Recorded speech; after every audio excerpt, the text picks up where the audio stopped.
histoire avec un deuxième site historique de l'aluminium en France, même si cette histoire est un peu moins ancienne, puisque nous allons parler de Dunkerque. Dunkerque, l'ancienne très grande usine de Pechiney, a été reprise l'an dernier par GFG, Alliance, et son pilier dans les métaux, Liberty House Group. C'était le premier pas à l'époque de Liberty sur le continent européen. Deux points communs avec Trimet. C'est une entreprise qui est venue au départ du trading il y a plus longtemps, puisque l'histoire de GFG a commencé en 1992. Et puis c'est aussi une entreprise familiale qui est dirigée aujourd'hui par Sanjeev Gupta. L'actionnariat est dans sa famille. Et donc c'est au départ une histoire britannico-indienne. GFG est dans l'aluminium et aussi dans l'acier. Une conviction anime l'entreprise et explique ses choix. Et ça va nous amener directement au sujet. C'est que la délocalisation lointaine, ce n'est pas la solution, ou ça ne l'est pas toujours. Et si on veut être vert, il faudra être vert de plus en plus. Il faut faire proche. Et donc, GFG a mené une stratégie d'intégration verticale, mais en même temps très pragmatique. Près de 30 000 collaborateurs dans le monde, 30 pays, 200 sites, plus de 20 milliards de dollars de chiffre d'affaires, fournisseur majeur de l'automobile au Royaume-Uni, par exemple, puis des centres Londres, Paris, Dubaï, Singapour, Hong Kong, Sydney. Et puis, enfin, dans l'actualité, puisque GFG a annoncé au début de la semaine, pour donner un peu de relief à cette réunion, à votre présence, c'est l'achat de 7 aciéries en Europe, ArcelorMittal, dont un petit bout en France. Pour nous parler de cette histoire donc de Dunkerque, c'est Jonathan Lévy qui va le faire. Il est responsable des relations extérieures de GFG France et Benelux, et puis aussi responsable de ce même dossier sur le versant énergie Royaume-Uni, puisque GFG est aussi présent sur l'énergie. L'intégration va très haut. Jonathan, vous pouvez vous lever. As you are Canadian, nous allons parler français. Voilà, je ne suis pas francophone de souche, donc je m'excuse d'avance au cas de faute. Oui.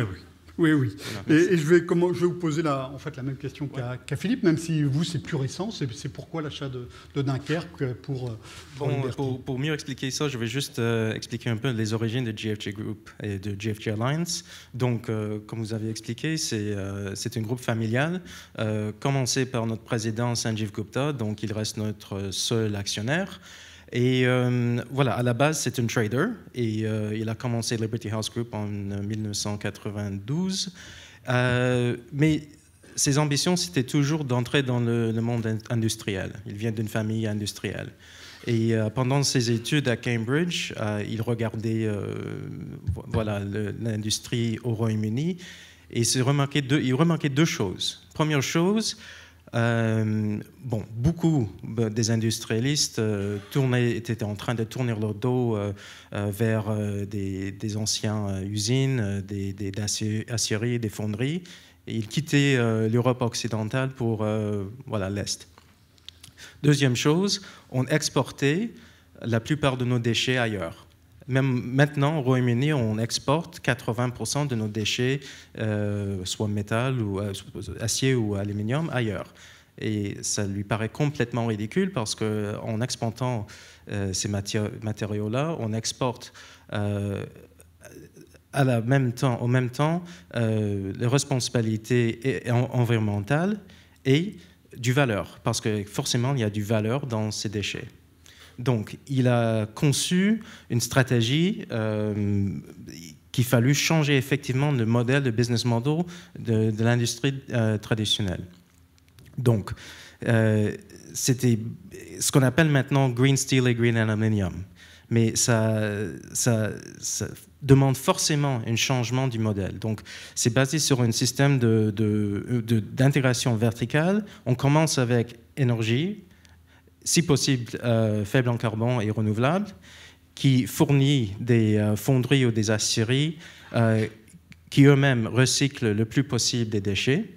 Ensuite, on a ce qu'on appelle ingénierie ou des usines pour des composants, qui fabriquent des composants d'autres valeurs. Donc, on a une chaîne de valeur intégrée. C'était ça la vision, et c'était ça toujours la vision qu'on adopte, qu'on utilise. C'est green steel et green aluminium. Pour lui, il visait, je vais utiliser un mot anglais, renaissance. une renaissance industrielle qui était basée fondamentalement sur ces changements de modèle. Alors pourquoi Dunkerque? Je reviens à ma question. D'accord, merci. Bon, effectivement, la France, les atouts de France, tout ce qu'on cherchait était là en France. Ça nous conviendrait complètement à nos attentes. C'est-à-dire que c'est un pays occidental avec un patrimoine industriel très riche et très profond, avec une main-d'œuvre très expérimentée, très compétente et qualifiée, mais quand même, ils ont souffert une période de déindustrialisation. Donc il y avait des actifs déjà, voilà, des ressources très valables, mais malheureusement, un manque d'investissement et des gens qui sortaient de ces industries. Donc il y avait ce besoin de réindustrialisation, et comme j'ai dit déjà, une main-d'œuvre très qualifiée.